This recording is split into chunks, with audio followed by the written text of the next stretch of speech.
Lake.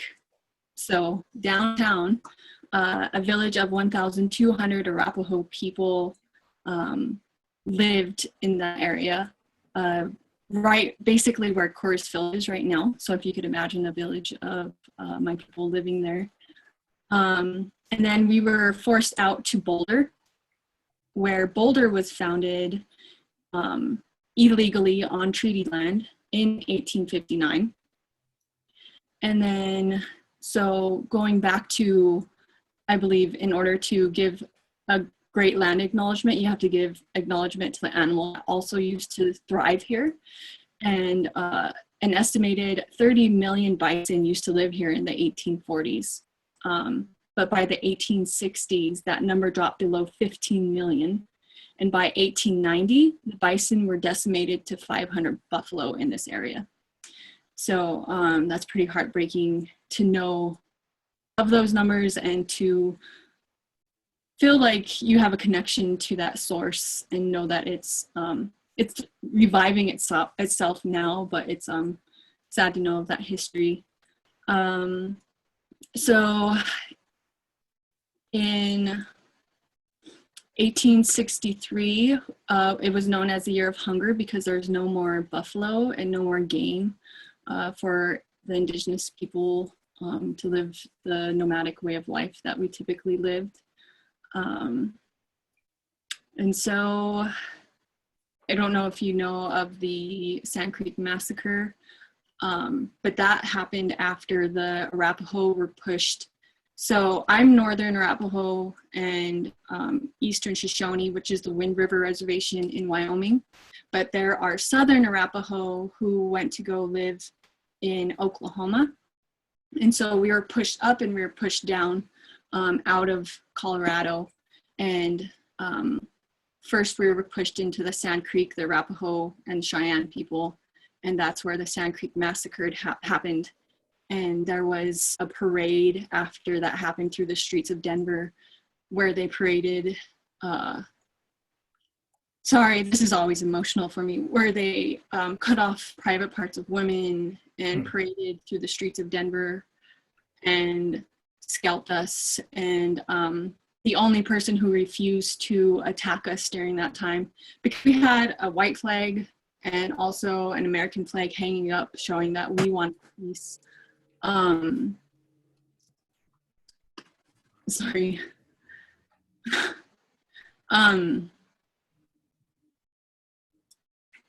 So we were attacked and there was a parade and there was only one colonel that decided to not attack us, and he testified against Shivington, who had attacked us, and he was murdered in downtown Denver.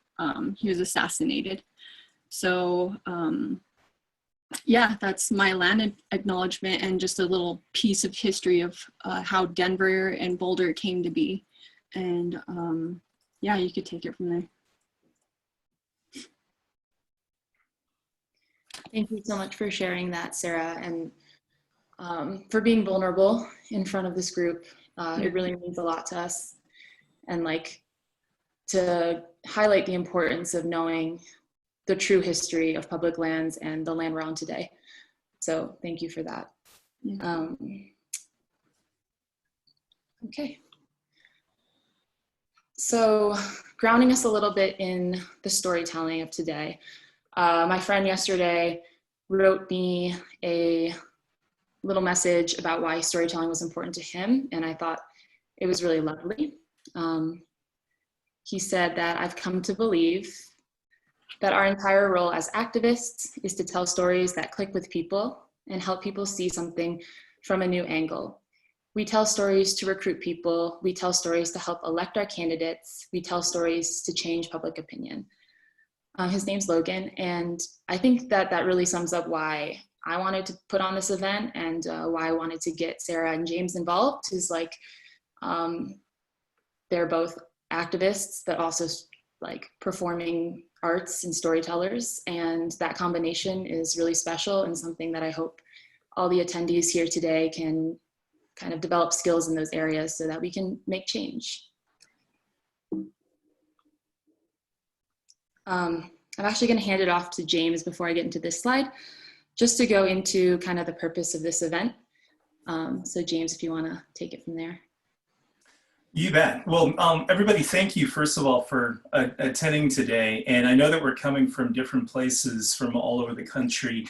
And I think that it's important wherever you are, regardless of your national origin or regardless of your personal cultural identity. I think it's critical that we always make a land acknowledgement of some kind. And I'm talking to you today from Madison, Wisconsin. And my wife and I live very close to the University of Wisconsin campus, where I am adjunct faculty at the Nelson Institute for Environmental Studies. And I teach a course there that starts next week called Outdoors for All.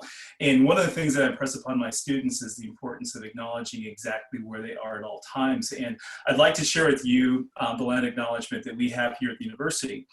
The staff and faculty of the University of Wisconsin recognize that this land occupies the ancestral home of the Ho-Chunk Nation that called this land the Jope. It was in the first treaty following the Indian Removal Act of 1830, the state government forcibly removed the Ho-Chunk from their home in 1832. In the decades that followed, the federal state government sought to completely remove the Ho-Chunk from Wisconsin.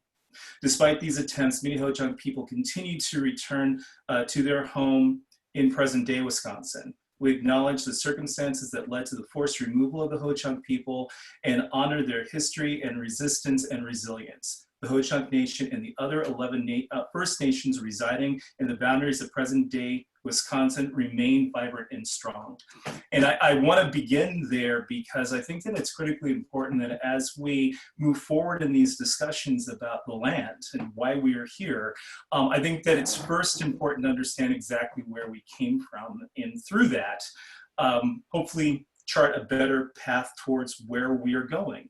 And to that end, I mean, one of the things that I really want to talk about, first of all, is, what is the purpose and the opportunities that we all have to be effective and creative storytellers. And I think more than anything else, we have a really fantastic opportunity to be able to share a little bit about ourselves, where we're from, and ultimately where we want to go.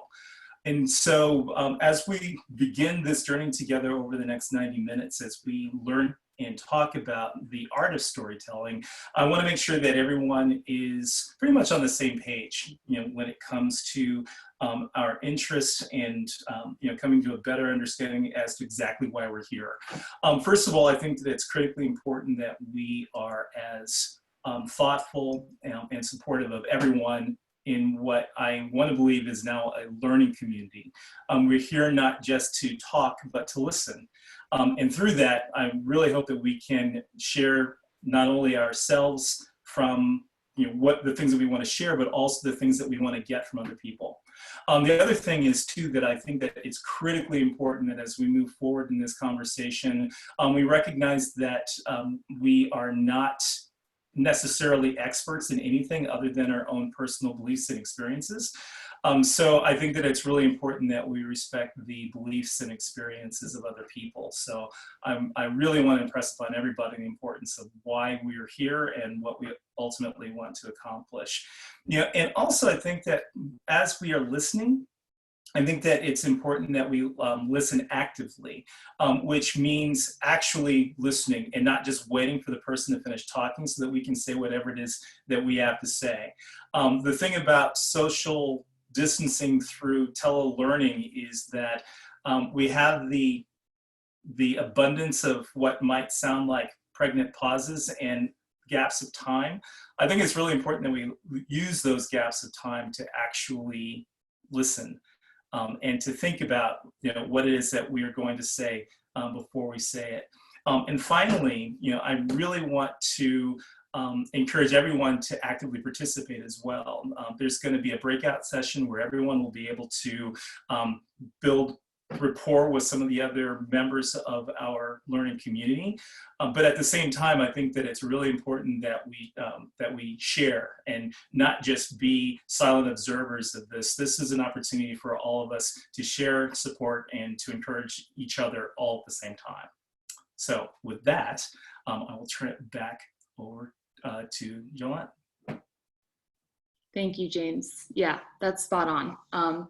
And I really like the point about pregnant pauses. It's like so common in society to just want to jump right to the point and say something quickly to fill the space, but it's okay to take a breath and to think before getting into some critical discussion. So with that, I'm just going to go over for like 3 minutes kind of context, and it really is building off of what both Sarah and James have said so far. But starting off with like, why are we here? It's Public Lands Week, and what does that mean? Public lands are a complicated thing. It's not just national parks and fun and flowers. It's there's a whole story around it. And so like on the baseline level, what you'll see is city, state, national parks, really important places, national forests and monuments, really important, wilderness areas and national recreation areas. And they all have different levels of management by the government. And they all have different threats too. So wilderness areas are not threatened by oil and gas companies and mining and development. Normally that's off limits. A lot of things are off limits on wilderness areas. And it's sort of the strictest form of protection. But a lot of these other places are greatly at risk for oil and gas coming in. And actually 90% of our public lands are available to be leased by oil and gas. 10% are available for conservation areas. So we're facing an uphill battle, which is why this is so important. And there's different advocate avenues you can take when it comes to public lands. So the basic one is sort of protecting the land in a standard conservation sense. So clean air, clean water, wildlife, and the intrinsic value of an ecosystem. At the same time, there's an issue with equitable access to these lands, and not just access like proximity, but inclusion within these lands because of the cultural difficulties. And I'm pretty sure that James will probably get more into stuff like that later in his talk, so I won't get super detailed, but that is one avenue for advocacy. And of course, also Indigenous rights and decolonizing the land. So there is a lot of conflict, or there has been historically, between conservation and Indigenous communities, because a lot of times Western white conservation has discredited the knowledge and wisdom of Indigenous people who have been connected to and knowledgeable of the land for many, many years, whereas colonizers came in and decided their worldview is superior, and then basically a lot of the conservation movement is based off of that. And so it's like definitely oftentimes Indigenous communities and conservationists are fighting the same bad guy, which is oil and gas and industry, but there's also nuances within that relationship that have to be paid attention to. As far as access, just really quickly, the Brookings Institute found that there is a correlation between poverty rate and park access. So higher poverty rate within a community leads to less park access, as you might have intuitively imagined. And then there's the University of British Columbia, which found that in 10 US cities, there is basically, I'll read it off of here, shares of Latino and African American residents are negatively associated with access to green space, with the correlations being stronger for Latinos. Meanwhile, the share of white residents is positively associated with access to green space. And so that points to the problems with access to basically public lands, and kind of specifically in this case, like city public lands. And this is actually data from national forests, national wildlife refuges, from our federal government, talking about how non-Hispanic whites make up 63% of the US population, but comprise 88 to 95% of visitors to public lands, and African Americans comprise 1 to 1.2% of all visitors, and Hispanic Latinos between 3.8 and 6.7%. Both groups are underrepresented as visitors to public lands relative to their presence in the population at large. In terms of equity, so proximity has been proven to be an issue now, but then there's also cultural and historical issues that might make people of color or previously historically ignored communities feel unwelcome on these lands. This is a quote from Carolyn Finney, and I thought it summed it up really well since there's not much room. But parks and forests can unintentionally become sites where African Americans experience insecurity, exclusion, and fear born out of historical precedent, collective memory, and contemporary concerns. And so because of all the systemic nature of all these problems, they're complicated, but it's really important to think about them, acknowledge them when we're getting into our advocacy work. And we'll talk about that at the end too. Okay, now I'm gonna let everyone give a brief introduction of who they are and what they're passionate about. I'm gonna start with James here, just like 1 to 2 minutes of basic introduction. Okay. Well, again, everybody welcome and thank you for coming today. My name is James Edward Mills, and I'm a freelance journalist and independent media producer. And I'm based here in Madison, Wisconsin. And I have a specialty in diversity, equity, and inclusion where it comes to outdoor recreation, environmental conservation, acts of charitable giving, and practices of sustainable living. And through much of my work, I try to tell stories about the importance of maintaining good, equitable relationships between all people and their natural world and their natural spaces. And I've written a book, a couple of dozen magazine articles, several newspaper articles, a couple of things for radio, and a wide variety of other things. And again, I'm really, really, really excited about the prospects of teaching and having you learn a little bit about storytelling. So again, thank you very much for being here.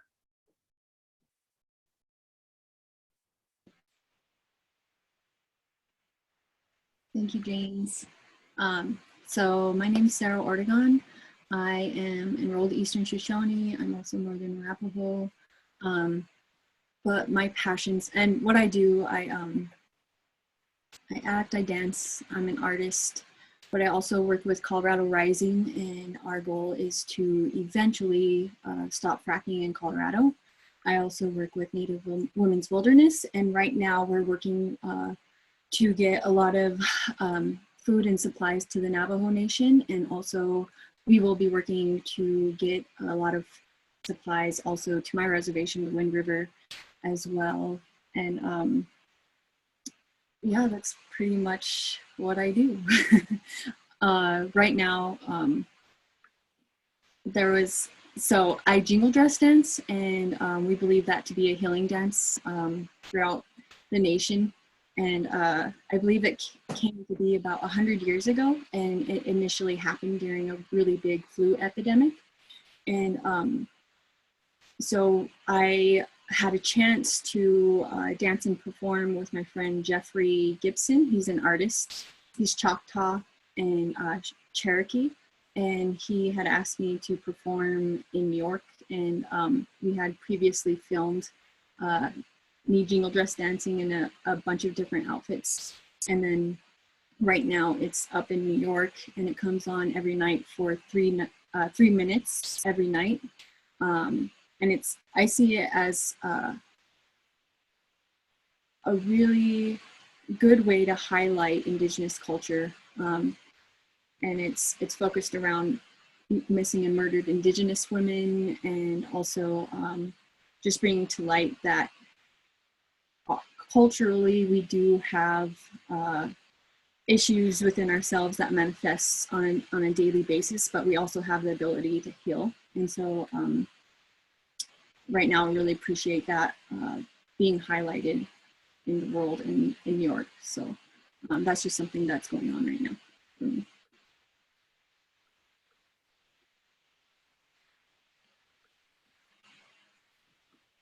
Thank you, James and Sarah. My name's Jolena. I am a contract organizer with the Wilderness Society. I have been working there since January. So I'm not technically an employee of them. So not everything I say today is representative of the organization's views. I am very passionate about conservation, but a human-oriented version where we can kind of look at the intersections with social justice and how to make these lands protected and beautiful, but also accessible and safe spaces for people. And yeah. So we're gonna get into the stories now, finally. And James went over the ground rules really well. And I'm just going to reiterate them, even though I'm sure this audience will be super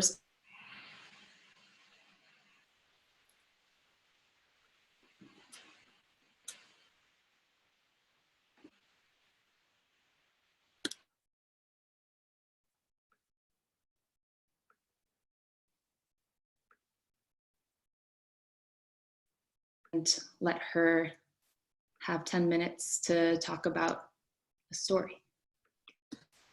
Sorry, I didn't hear a lot of that. It kind of froze.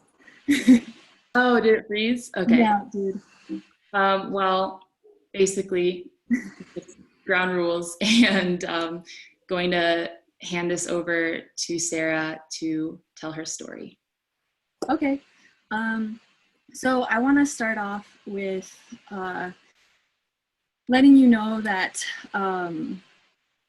accessibility is it's a privilege to have. And I'm really thankful that I am able to be able to access the outdoors and be able to connect. But my story is centered around my experience with National Outdoor Leadership School, or NOLS. I went on my first expedition in 2017, and we went sea kayaking and bushwhacking in Alaska, and that lasted for a month. But I also want to point out the fact that I was able to go because I went to schools that taught me how to write grants, and in Indigenous culture, it's not normal to brag about yourself or to let people know what you're good at. More than often, your actions speak louder than any words that you could ever write down. And so even culturally, to ask for grants by bragging about yourself is not a normal thing in a lot of Indigenous cultures. And so I learned how to, even with my dad always telling me to be humble and don't talk about yourself. And my dad is Basque, and that's from Spain. And so it's just cultural differences that in academia is a lot different. Anyways, going forward, I learned how to write grants, and so I was able to get funding to go to this trip. I was halfway funded by my tribe through writing a grant, and I was also halfway funded through NOLS by writing a grant proposal. And so I was funded, and I was able to take a month off of work and to go be able to experience this wilderness experience. And so 2 years later, or for 2.5 years after that, I went back to work for a law firm, and it was a 9-to-5 job, but I felt like it was stifling my growth as a person. And so I decided, with the help of the instructors that had previously instructed the course, they encouraged me to potentially become an instructor. And so through Native Women's Wilderness, I was able to get funds for wilderness training, medicine training, because there's so many steps to take to become an instructor. And I want to acknowledge the people that have helped me move forward. A lot of the time, people just think that it's luck that you get to the places that you get to. Like, oh, are not even luck. It was just like, I worked hard, and like the bootstrap theory, like, what if you don't have boots to tighten your bootstraps, you know? And so I want to give thanks to the people that allowed me to get to this place that I am at right now. And so Jalen helped me through Native Women's Wilderness fund me for medicine training.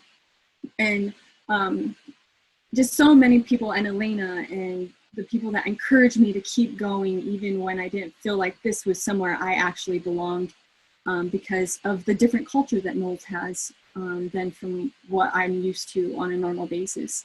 And so I finally went and took training, and I also wrote a grant to be fully funded through Knowles to be able to become an instructor, because I was working and having to pay bills. And then I also had to take a month off in order to become an instructor. And during that month, you're not paid for Knowles, you're actually paying to become an instructor.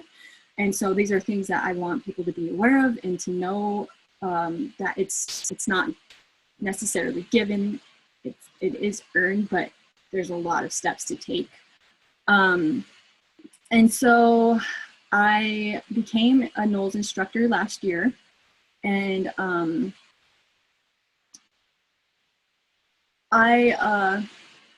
it was an interesting transition, and the kids that I led, there's a group of 12 kids and 3 instructors, and I was the only person of color on that trip.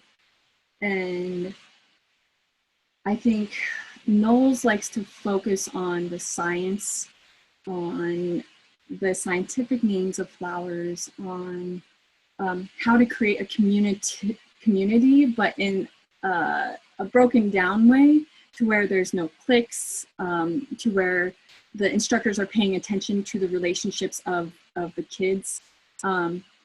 But it almost, to me, doesn't feel like a natural process to go forward. It felt like I was stepping out of who I actually was. And so the pictures that you see here are on, used to be my treaty lands. This is the Wind River mountain range where I led my first expedition, and it was 30 days of backpacking. And we would be re-rationed by horses. And a lot of the time, the kids that are being led don't necessarily, I found from my experience, that they didn't necessarily want to be there. It was an experience that their parents wanted them to have. And I feel like it's almost not about connection. It's more about conquering something. And in that type of mentality, it's hard to create a relationship between each other when you're just trying to get to an endpoint instead of enjoying the process of getting to the endpoint. And so for me, that was a really big hurdle that I had to allow myself to go through. The uncomfortableness of kids that normally vacation in Paris or have access to so many things that I never did growing up. And that it was really hard for me to open up to even instructors, the instructors I was leading with. Not that I didn't appreciate everyone that I was with, it was just a difference that I couldn't talk to with anybody about. And honestly, I think a solution or a way that moving forward that I want to work on is to, instead of just focusing on the scientific names of plants, and like medicine is very important, but there's multiple different ways to use or think of medicine. And so wilderness medicine doesn't always have to be, oh, I gotta fix this fractured bone that breaks. And so I want to introduce, potentially, maybe not even through Knowles, maybe through a different organization, to take your shoes off once in a while and just go walk in the dirt, and maybe just stand there and breathe and connect to the earth. And like an assignment I was thinking of giving is to have the kids go pick up a rock, a stick, a leaf, a flower, hold it in your hand, and sit there with it and talk to it, not necessarily expecting that it's going to talk back to you, but it might show you something about itself.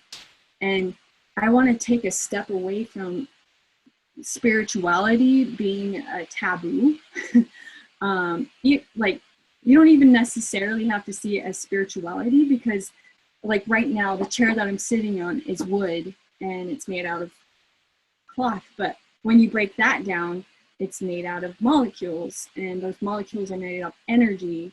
And you could break spirituality down to just being energy, which we all know is a thing. Energy is tangible, right? You could explain it scientifically. And so I think that instead of just seeing the wilderness as a way to teach about fixing bones or hiking to a certain point, I think one way to tackle people not relating is to have them just, even maybe the first day, to sit and assign them that assignment that I had stated, and then have them write in a journal and how it maybe change their viewpoint of nature, or how they feel a little bit more connected, even more than when they initially stepped out, and then have them share that experience to connect them a little bit more, knowing that maybe that stick that they held, the rock that they experienced, shared something with them, and maybe they have the same similar experience somehow. But I believe that nature it's something bigger than us that we could see, that we could physically relate to, but there's also this really big energy about looking out into the wilderness. If you switch to the next slide, this was a day that was really hard for me, because there was a thunderstorm, and we were up at, I believe it was 11,000 feet. And the safety of these kids that were in I felt like I was so responsible for each one of these kids' well-being, that I was honestly scared to go down this, because it was scree and there was rain, and there was a lot of things that was had my danger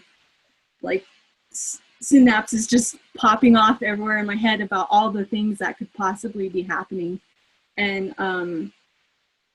but I had to act like I knew what I was doing and put all this energy into presenting a calm Sarah to these kids that were probably even more scared than I was, because I've experienced things like this before, but never to this extent. We didn't have ropes to climb down, and so to have slippery scree to make sure that you're stepping correctly each step. And then I had to take a couple of kids' backpacks down because they were too scared to. And so also having that pressure of needing to get re-rationed by horses. And so there was a lot of different pressures as an instructor that you typically probably wouldn't have as a student as well, because you're just so concerned about the safety and well-being of the kids that are in kids' lives that are being entrusted in your hands.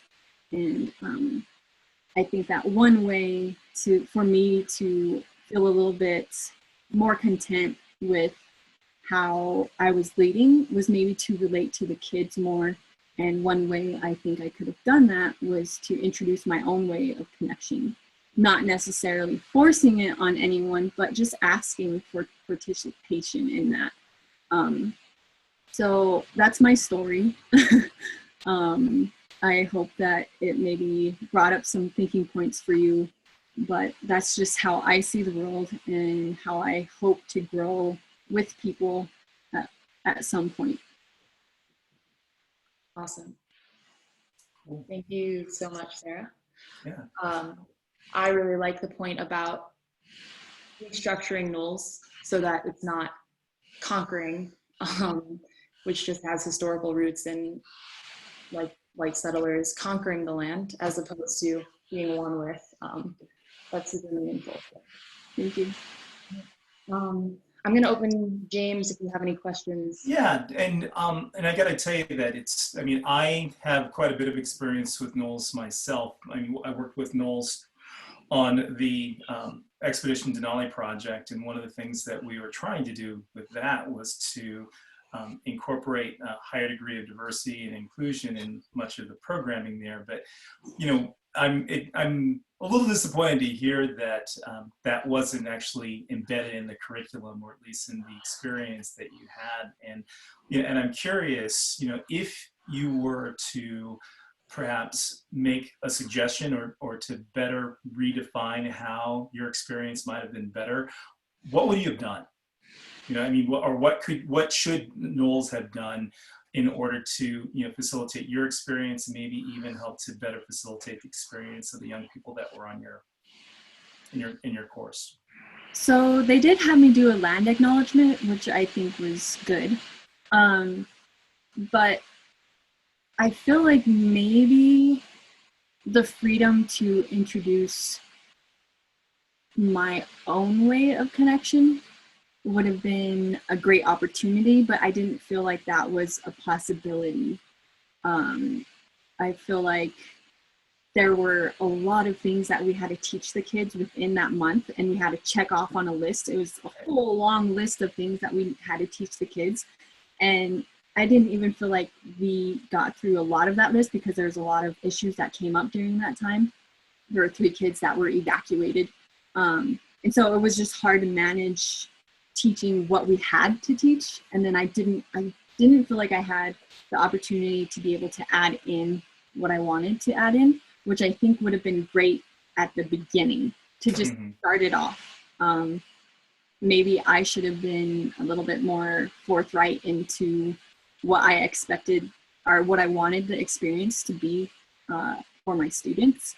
But that's something I know now, looking back, not something that I think I could have known, it being my first experience leading a course. So, Now, will you be able to lead courses again? And if so, will you maybe be a little bit more confident in your ability to do that? I mean, is that an option moving forward, do you think?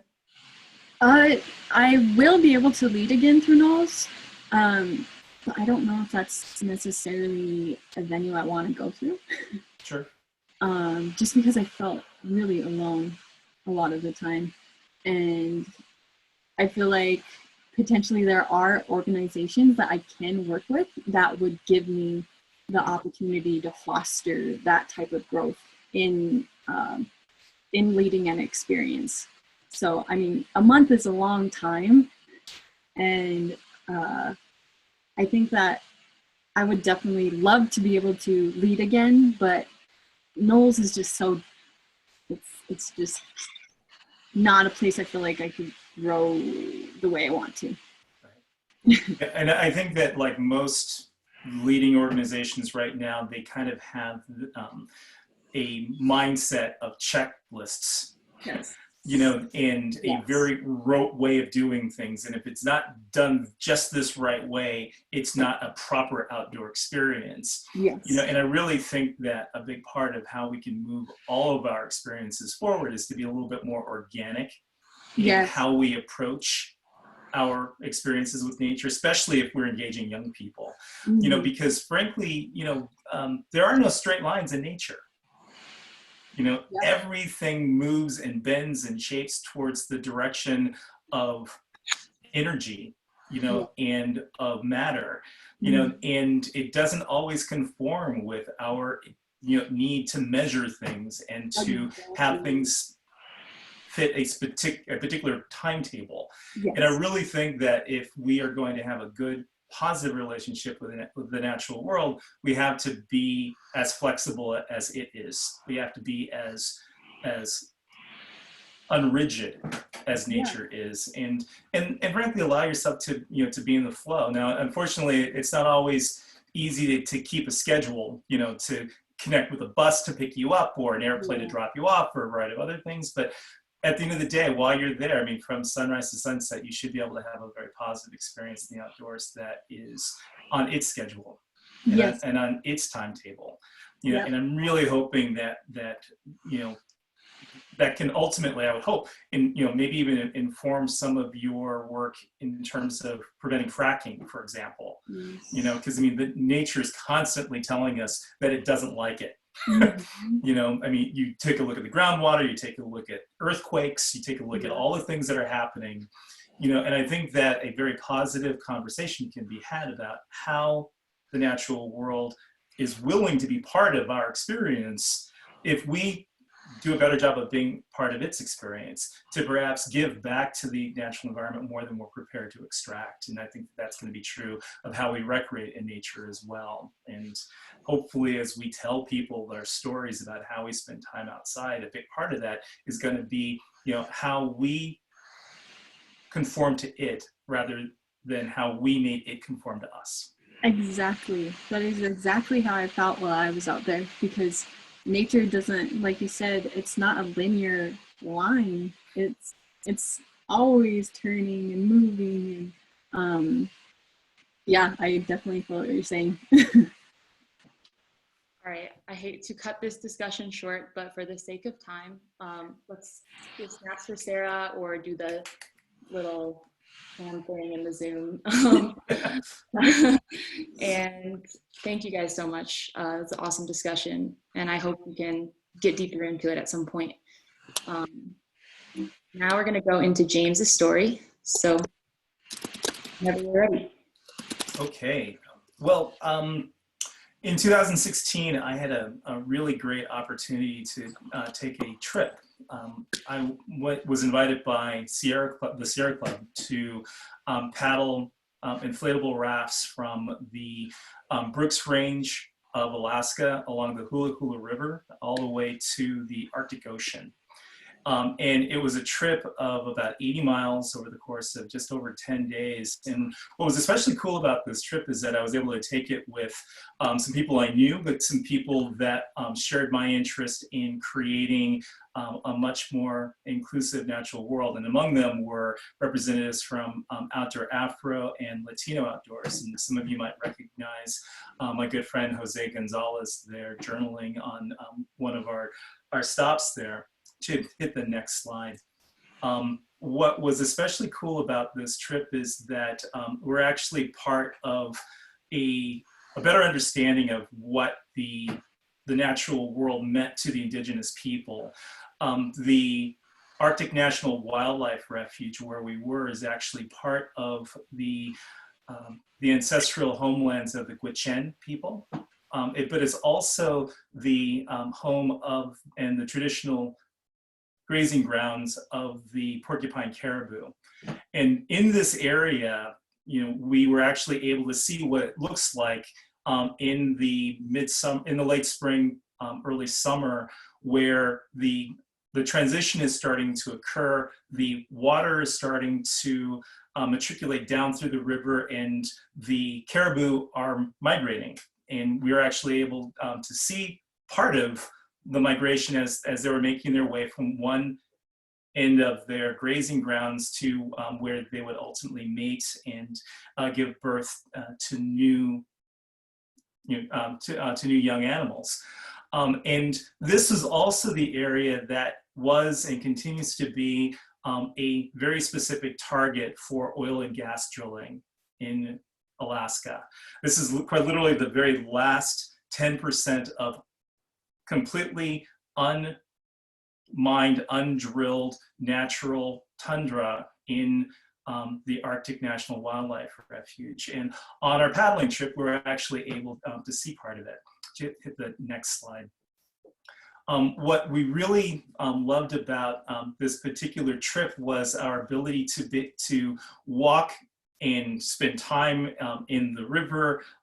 And one of the things that was especially odd to us, though, was through the course of towards the end of the trip, we started running out of water. And that's something that I never thought would ever happen on a river trip. I mean, especially at a time when the snow had melted. And in fact, within 3 miles of making it to the Arctic Ocean, we literally ran out of water to float our boat. So we actually had to walk.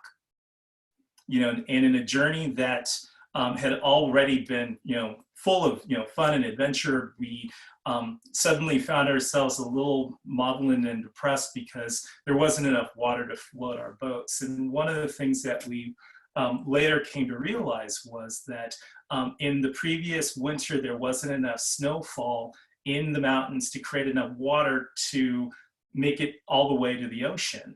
And when we stop and we think about how many rivers across North America where that's happening, for example, the Colorado no longer makes its way to the Gulf of Mexico.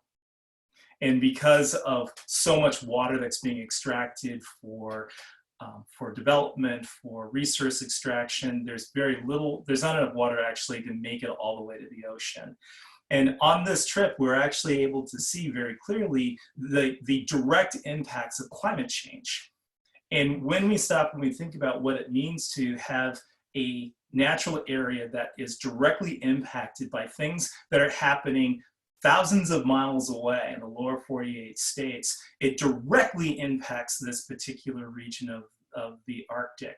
But what's especially important too is to realize that this area is also a place that will be targeted for extraction of natural resources. So not only is the environment being negatively impacted by fossil fuels that are being burned in other parts of the world, it's also at risk of being paved, mined, drilled on site.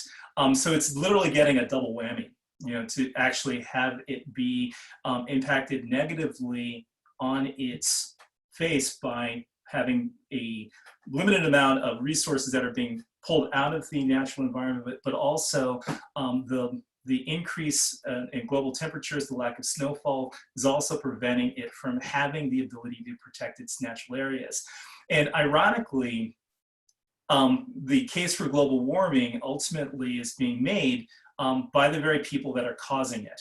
And so now that there's an argument that can be made that, well, if this area is at risk, well, why not just take the last of its resources away? Why not have a deep water port where we can pull the oil and gas that we drill out of these areas? Since there's less ice, it's easier to get ships through there. It's easier for there to be transport. But we have to stop and we have to think about what it ultimately means when we extract natural resources. Ultimately, what it really means is that we prevent the natural environment's ability to regenerate itself, to be able to renew itself. And most importantly, we have to remember the impact on the native people who live there. The Gwich'in continue to have a subsistence existence that is required to hunt and to track and to consume the porcupine caribou. If we destroy the natural environment, we destroy the habitat for the caribou, and ultimately we destroy the Gwich'in's ability to take care of themselves. And especially in the time that we're in right now, where we're talking about reducing the amount of aid that goes to frontline communities on our frontiers. Not only are we depriving them of their ability to subsist on their own natural resources, we're also lowering the amount of money and resources that we're actually providing them. So I'm going to put this out as a question, as both environmentalists and also as people who want to protect and preserve the integrity of the land that is still occupied by Native people. What do we do instead? What is our alternative when it comes to how we go about extracting our natural resources? Does it make sense for us to perhaps consume less so that these people thousands of miles away can actually have more? Does it make sense for us to perhaps drive more fuel efficient cars, take public transportation, ride our bicycles? And oddly enough, in this time of pandemic, I can only imagine that by consuming fewer fossil fuels right now, we're actually having a very positive effect on these areas. When the stay-at-home orders are lifted and when we start talking about getting back to what we call normal, are we going to keep these things in mind? Or are we going to immediately rush out and start burning in as many fossil fuels as we can, start consuming again, and ultimately negating all the positive benefits that we're getting out of this global slowdown? what happens when things get back to normal? Will we indeed have the ability to have more natural resources be allowed to regenerate in our wild and natural areas? And so that's a question that I'm going to pose to everyone on this chat. What can we do going forward to hopefully prevent an area like this, and perhaps even areas closer to home, from being damaged by our inability to recognize the importance of having balance with our natural world? And I would love to hear your thoughts and your questions on what I was able to share with you today. I think there might be another slide. Yeah, that's me as a dirtbag in the Arctic. Okay, questions, thoughts, things to share. So I was wondering if you know of any environmental groups where you're at that co-work with other organizations to help move this ban of fracking and oil drilling. Do you know of any that you could let us know of, where we could all connect to create a stronger system to fight the big system that we're all a part of? Oh yeah, few. I'm actually, there's here in Wisconsin are several nonprofits devoted to the legacy of Aldo Leopold. And for those of you who don't know, Aldo Leopold was a protege of Gifford Pinchot, who was the creator of the U.S. Forest Service. But he was also the first chair of my department here at the University of Wisconsin Nelson Institute for Environmental Studies. He actually created the notion of prairie renewal and the creation of positive impacts on the land relative to our living on it. And he created what he described as the land ethic.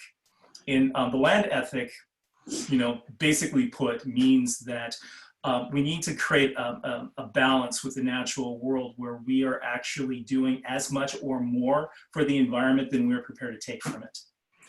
And so the ethos goes basically, what is good for the biotic community is good for humanity, and anything that is contrary to the biotic community of which we are a part is bad for humanity. And so the Aldo Leopold Foundation here in Wisconsin actually does quite a bit of work along those lines. There's also another organization called the Sand County Foundation based here in Madison.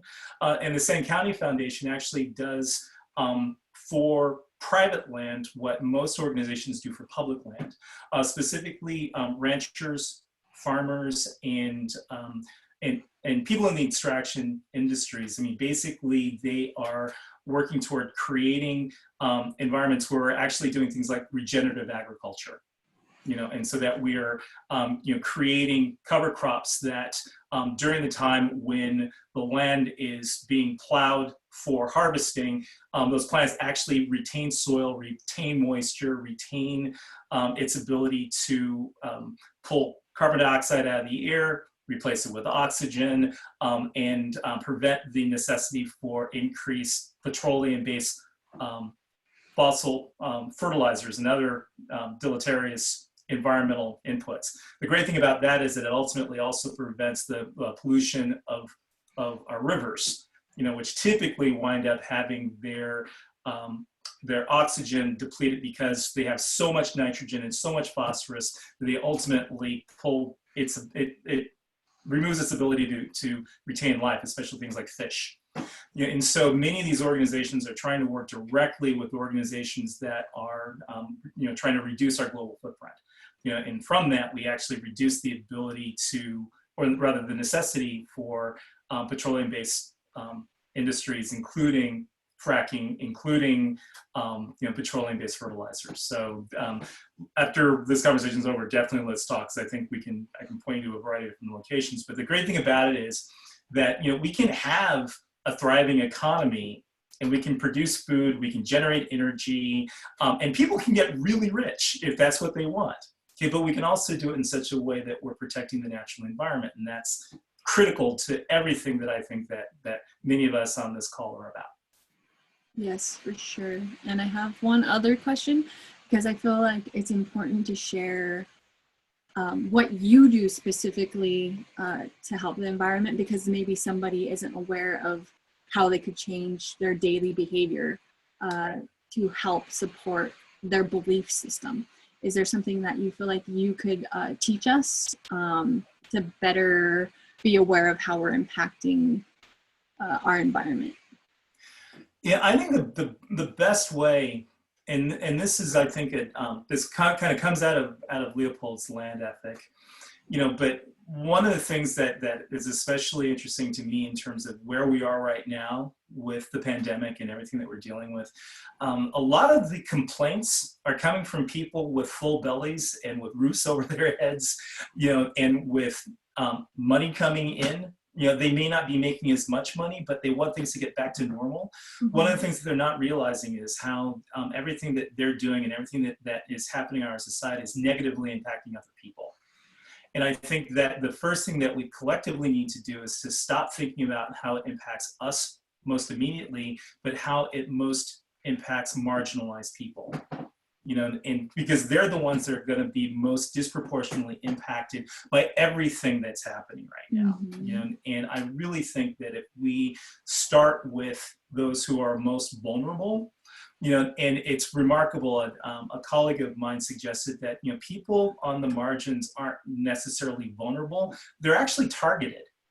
They are targeted for energy deprivation. They're targeted for lack of access to healthcare, lack of access to nutritious foods, fresh air, clean water, green space, all of these things.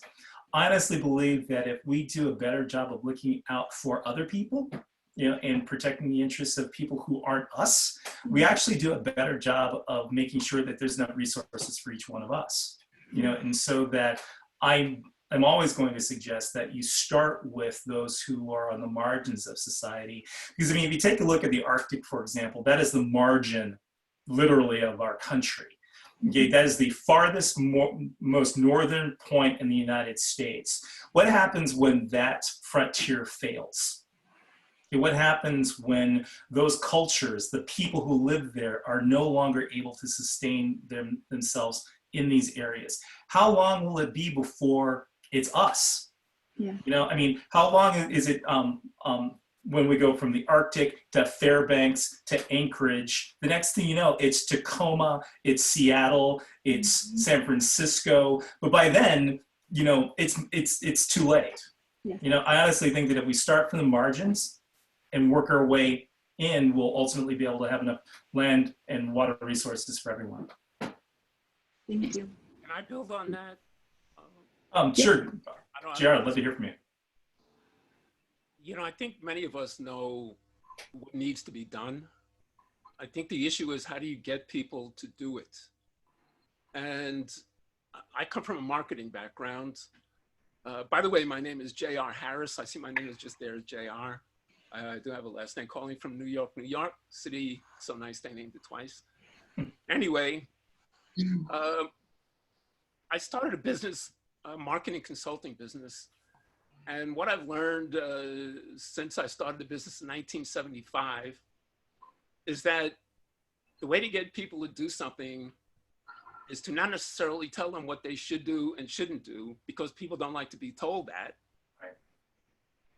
A more effective way might be to simply suggest the benefits of what their actions might be, and letting them decide on their own that it's a good idea.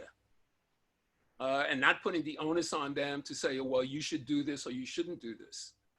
Back in the 1980s, the concept of social marketing was developed. And it was developed to help countries who were having problems with the ecology, with wildlife preservation, with HIV, with family planning and so forth. And governments, when they tell people, don't chop down the trees or don't kill the wildlife, even though people know that that's what they should do, they don't like to be told. So instead, government started to say, well, look, it's more beneficial for you if those wildlife that are out there stay alive. And, or if you don't cut down those trees, it's gonna be better for your environment and for your children, et cetera, et cetera. And so this whole concept of social marketing, which I was at the beginning of back in the early 1980s, has proven a really effective way of communicating. So how do you communicate? My thing is all about communicating. I assume that people know what has to be done and what has to be said. How do you do it? And I think that this goes back to storytelling. You need to understand that people like to hear stories. Something that has a beginning, a middle, it reaches a climax and then has a denouement or an ending to it. It's easier for people to understand it. It's easier for people to digest it. And so it comes down to, in my opinion, how we communicate. And so I've been doing this in my business since I started it back in 1975. We are now the oldest and most experienced African-American owned marketing, consulting, and research company in the United States. And also in a couple of years back, I wrote a book about my travels. I'm also a wilderness trekker. I've been all over the world. And because I'm also a social scientist, I have a degree in psychology. When I go into the wilderness, I typically go to places where there are indigenous people living there. And so I've been to Arctic Alaska several times. I've been to Greenland, been to Lapland. I've been to the Incas in the Andes. I walked across the outback. I've been to Maori in New Zealand, and on and on and on. And what I do when I go there is I listen. I listen to their stories. I listen to what their concerns are. And then when I come back and I go on my speaking tours, I can tell people stories about them and get people interested, get them involved in it.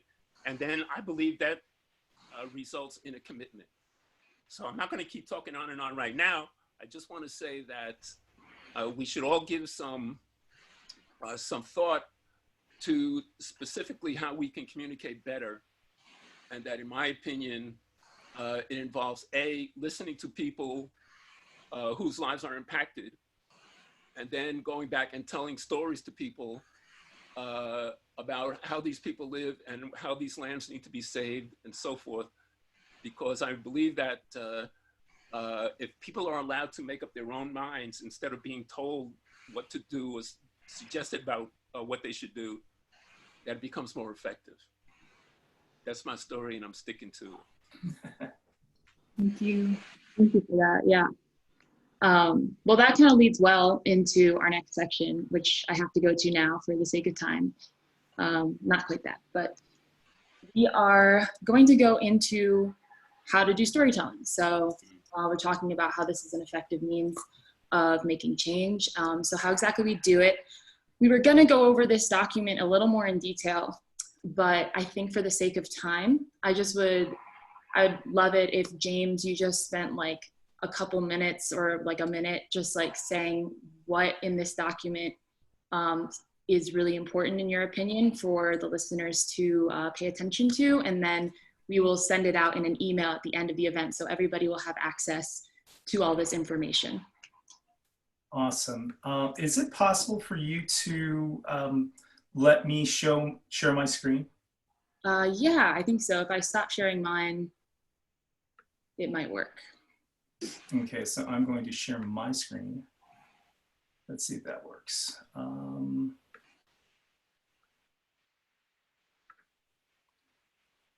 Okay, maybe not. Well, more than anything else, what I wanted to share with you is what has, basically it is a kind of a step-by-step tool for storytelling, and specifically a friend of mine by the name of Jen Rubin, who is the local creator of the Moth radio hour here in Madison, and also a fabulous, not just storyteller in her own right, but an educator in storytelling.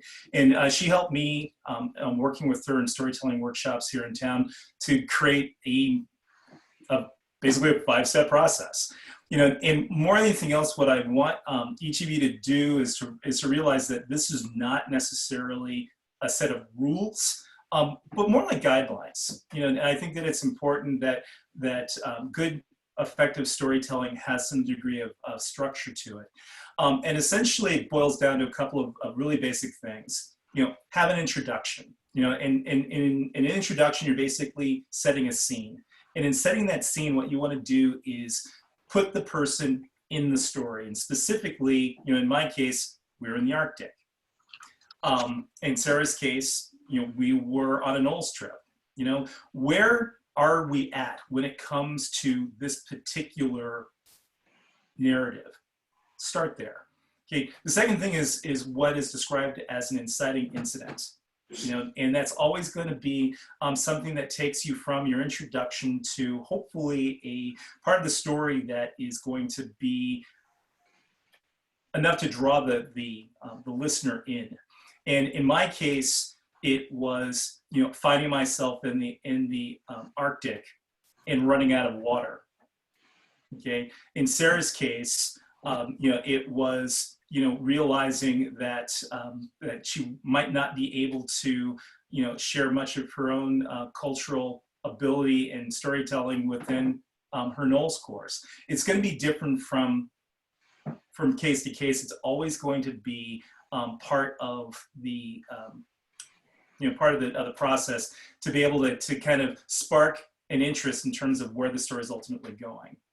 So the next step is raising the stakes. And by raising the stakes, is essentially what that means is making it so that there's potentially something to lose. Is there fear? Is there anxiety? Is there tension? Something that will draw the listener in so that they might be prepared to make an investment in this story with you. And sometimes it's empathy, sometimes that's compassion, sometimes that's outrage. Sometimes it's going to be sorrow, but as we raise the stakes, we essentially try to draw that listener in. And in my case, it was, realizing that the lack of water, means that there is a reduction of rainfall. I mean, in this case, snowfall, and that ultimately puts at risk the natural environment.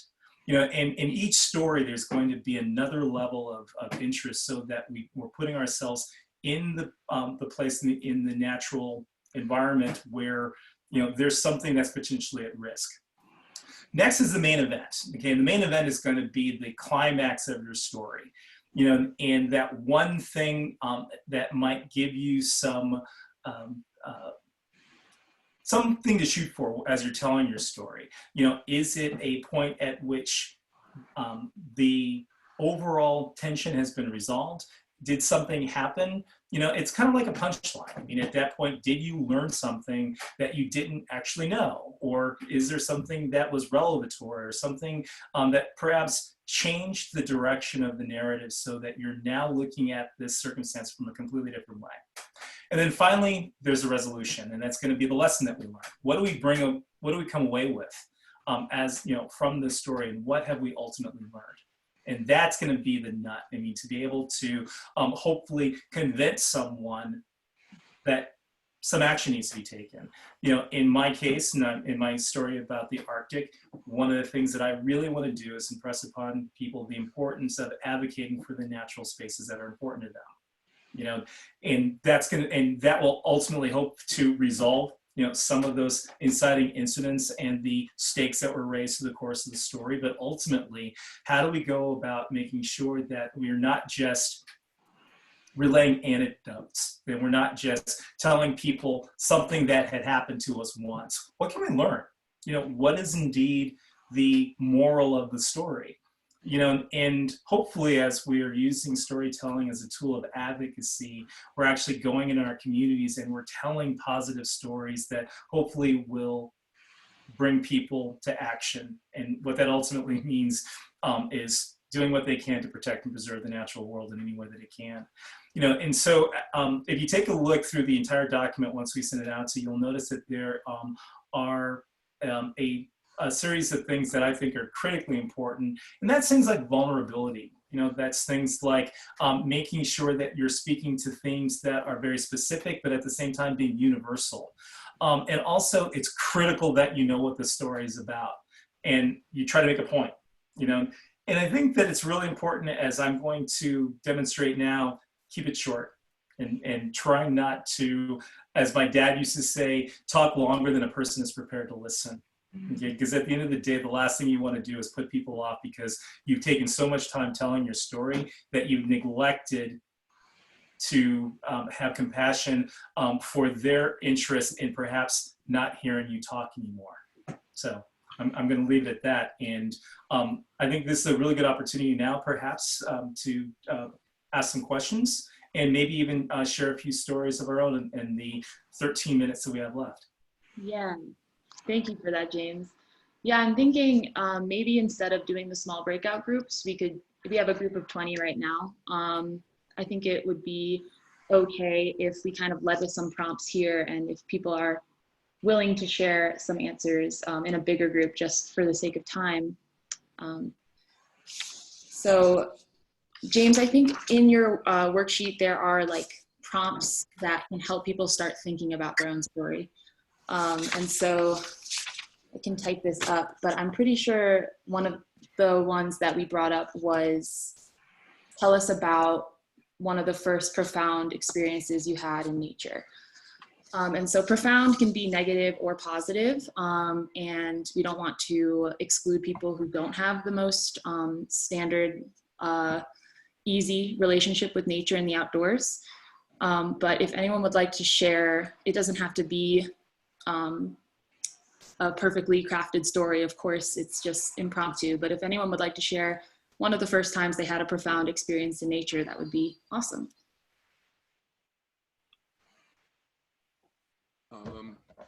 I can speak to, it wasn't the first one, but I remember being in Patagonia in the early 1990s and seeing a glacier, the Gray Glacier, and then coming back about 10 years later and seeing how far that glacier had receded, and how much of an impact that had on me, that much ice in such a short period of time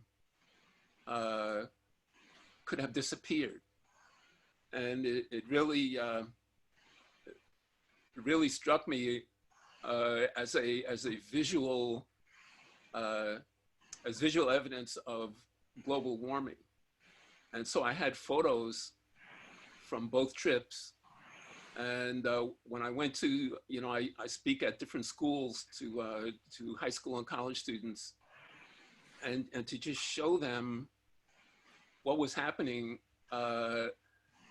in story form, but showing them the impact of global warming based on photographs of an actual glacier really had a lot of impact on it. And so I think that if you can make it concrete, if you can show people visual evidence of something, it makes it easier to convince them to take action.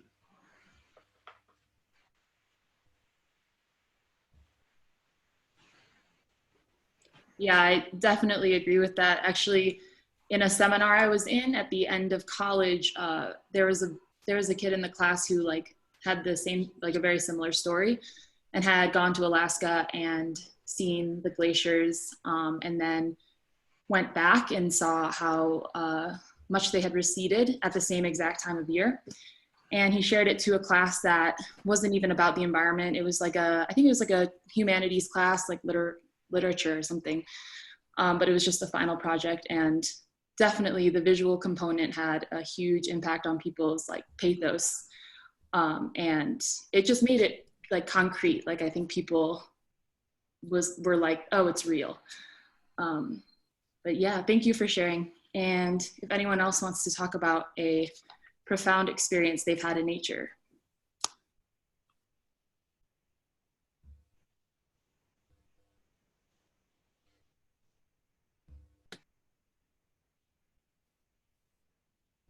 Hi. I can talk about one of the first moments I realized that I was connected to some, uh, I guess, greater force. My name is Hiba. I'm from Houston. Um, I remember in elementary school, um, every recess, we had this massive playground. It's gorgeous, with the track and swings and all of the things that you would expect. And I remember there was this one area far off, that was covered in trees, and every recess, that's exactly where I wanted to be. I wanted to run off, and just be around them. I didn't really understand why. I was so drawn. But yeah, for I guess the 6 years that I was at that place, every recess I wanted to go and be with the trees and be alone, but we weren't allowed to go that far off. So I would always get in trouble, or my group of friends would always be called back. Um, and so yesterday, actually, I went back to this elementary school just to see like how things have changed.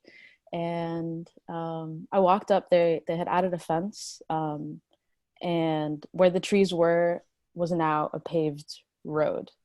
And I remember thinking, wow, like I must have really connected with that spot, because I felt such a loss that it was now gone. Um, and so I was just like surveying the place, now alone. Usually in recess there are kids everywhere. um, and I walked up to it, and I was just sitting, thinking, reflecting, and this blue jay like flew, kind of, it was so magical. It flew and perched on one of the domes, like right next to the trees, and I was like, yes.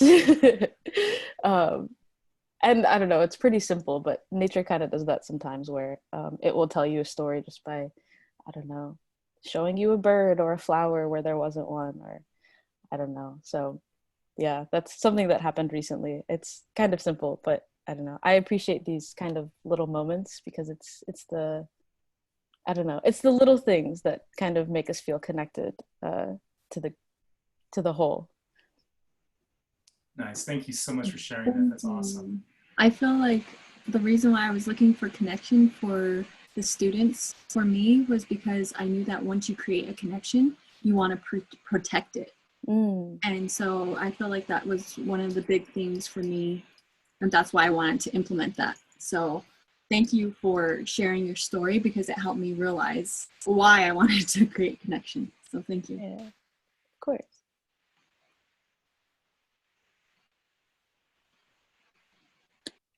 Does anyone else have anything that they'd like to share in the few minutes that we have left? Do you have any questions? Is there anything that you're wondering about? Because again, the interesting thing about everything that we're talking about right now is that, you know, when you're testifying before Congress, it's really just storytelling. You know, when you are trying to, you know, create high level advocacy, being able to tell your story in an effective, compelling, passionate way is how we ultimately make change. I mean, much of what we are talking about when it comes to the conservation and the environmental movement started from storytelling. You know, and at the end of the day, you know, it's the person or people who can best tell their stories that will get the most impact. And that includes those people who are interested in destroying the natural environment. You know, if they can come up with a better story as to why they can, they will. You know, and they will come up with incredibly compelling reasons why we should plow down the last tree. You know, why we don't need to protect wild species because of a variety of things that, you know, probably aren't true. You know, what truth and what degree of compassion and love and compelling storytelling can we bring that will counteract that? Because I really think that at the end of the day, you know, short of violence and conflict and war, storytelling is the only weapon that we have. You know, and those that can tell stories best will be best able to protect the environment for whatever purpose they have. So think about it from that standpoint. It's also possible, James, and you're so right, that sometimes we get an opportunity to tell others stories. For example, I was in Greenland once visiting Inuit village above the Arctic Circle, and just sitting around listening to the elders talk about their history, their tradition, their religion, what they eat for breakfast, what their beliefs are, and how they are so concerned that these stories are dying and that the environment is changing and that their young people don't want to stay there anymore. And nobody's learning the language anymore. Nobody's learning tradition. And it's oral. And so when they pass away, there's nobody else to know about it. And what a shame it would be for all those hundreds and thousands of years of history and tradition to just go by the wayside. And what a shame it would be that the climatic conditions are making their lifestyle so difficult and almost impossible. And is there a way, they want to know, that people like me who visit them can go back and tell their stories to other people and make them understand what's really happening? So I think, yes, it's good sometimes to formulate our own stories based on our own experiences. But if we also learn to listen to other people and tell their stories, that can be effective as well. Could I hop in? Please. So there's something that Sarah said about teaching one to connect in their own way and kind of learn their own language. We're all kind of speaking different languages. And this is something that Jolene and I have kind of talked about. We all see the world in completely different ways. However, the world stands as it is. And so I think the most power comes when someone can teach a person to, I guess, read in their own language and I guess translate it. So Sarah, when you were talking about like struggling to connect with these kids and having issues and difficulties, you know, helping them to understand the value of nature and the wilderness and having an individual connection with it. It makes me think of, I guess, the importance of like providing those tools first before we can go in and say, oh, these are the stories we need to listen to. These are the ways in which we need to teach each other. No one can learn unless they know for themselves, I guess. So yeah, that just kind of makes me, I don't know. I appreciate where you're coming from with that, because it is really, it starts with the individual, right? Yeah. Change starts within yourself. And so that's why I wanted to share that story, is that for protection to happen for the earth, it has to be an individual's decision to have an impact on the people around them. Right. Exactly. Thank you all for taking part in discussion and for staying around for the entirety of the event. That's really awesome. I hope you all gained something from it. And we don't have much time to go over the direct actions that we are going to ask you to potentially partake in, but a lot of details can go out in the email that we'll send out at the end of the event. And yeah, so Sarah has information on Colorado Rising and getting involved. I have some information on the Land and Water Conservation Fund and how we can write our senators and representatives to get that funded, because that, just to talk for a second, that piece of legislation, it takes $900 million a year from oil and gas royalties from offshore drilling and puts it into parks and conservation areas. So super cool, but Trump wants to slash it by 97%. So, but then agreed to fund it. There's a whole story, but I'll include that in the email. Definitely we'll include what James was saying about the organizations where he's at that are working on environmental protection and sustainability. If Sarah and James, if you want to say anything else, then feel free. Yes, Colorado Rising is moving forward with our petition to do a setback for fracking. We are taking small steps in order to stop fracking. It's so hard in Colorado to get people to understand and listen how it impacts themselves, not just nature. It affects the health of the people around those areas being fracked. So please look up coloradorising.org and follow us, and we will be moving forward with getting signatures to get our petition on the ballot. Well, I don't have anything specific to share, but I definitely want to encourage everyone on this call to do what they can, where they can, how they can, to advocate for the land and water resources, both globally and locally. Because frankly, you don't have to go all the way to the Arctic, to have a place to advocate for. There's a good chance that there is a park or a forest or a riverfront that is in need of your support and advocacy. So take a look around. There's a good chance that your fresh air, water, and open space is at risk. And I want to encourage you to find allies that you can work with in order to make it safe and secure for yourself and for future generations. Totally. That's spot on. Okay. Right at 11:30, I think. Nice. Thank you all so much for coming. Thank you, Sarah and James, for sharing and for helping host. It means a lot to be able to work with such amazing leaders and advocates. And if you guys don't have to hop off now, if anyone wants to have a final question or anything, but otherwise, have beautiful weekends. Back at you. Thank you, guys. Yeah. All right. Thanks everybody for coming. Thank you. Okay, bye-bye.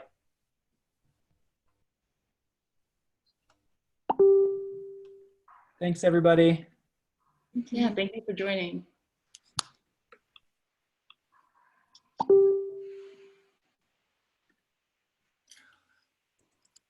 Well, that went pretty okay. I thought so. Yeah. Oh, good. Thank you guys for putting that on. It was really interesting. Yeah, and Jay, I can't say what a pleasure it is to be able to interact with you like this. We've never actually met in person before, Right. so consider this our first face-to-face. Yes, and I've been following you as well, James, and I commend you for all the good work that you've been doing. I just wanted to, before I sign off, say something on a positive note, and that is that, as I mentioned, I'm a marketing consultant. I was recently hired by the U.S. Forest Service, and their objective specifically was to come up with ways to get more people of color into the outdoors, not necessarily just to Forest Service facilities, but outdoors in general. And what could I tell them as a consultant that would help them make that happen? Now, I can't really talk about the results right now, but I thought it was very, very optimistic that the Forest Service would even undertake this. And what I did, what I can tell you is that telling stories is a big part of it. They want to know how to communicate with people. They want to take advantage of my my experience and expertise in marketing and consulting. And so this was happening just a couple of months ago, just as the COVID virus moved in. So I'm expecting that more will be done on this. But there is something happening within the government agency, the U.S. Forest Service, to get people more involved, to get people more interested, to get people more concerned, and to create advocacy on behalf of public land. So I just wanted to mention that as ideally something positive that's happening now. Great. Well, I'm glad that they're engaging you. I know I've worked with the Forest Service myself. I know that they've got a vested interest in this. The tricky part, of course, is how do you do it? You know, what exactly are the mechanisms? What exactly are the materials that need to be generated? I mean, so many different things that we need to do. But I'm glad they got you on the case because, you know, frankly, as far as I'm concerned, it's an all hands on deck situation. And so, you know, your years of expertise, I think, will come in very handy. So I look forward to figuring out ways that you and I can work together. It'll be fun. Sounds great. Devil's in the details, right? Yeah, indeed. Indeed. Well, everyone, have a great weekend, Yeah. and I look forward to maybe doing this again sometime. Right. Yeah. Thanks again. Listen, Thank take you. care now. All right. Bye-bye. Bye.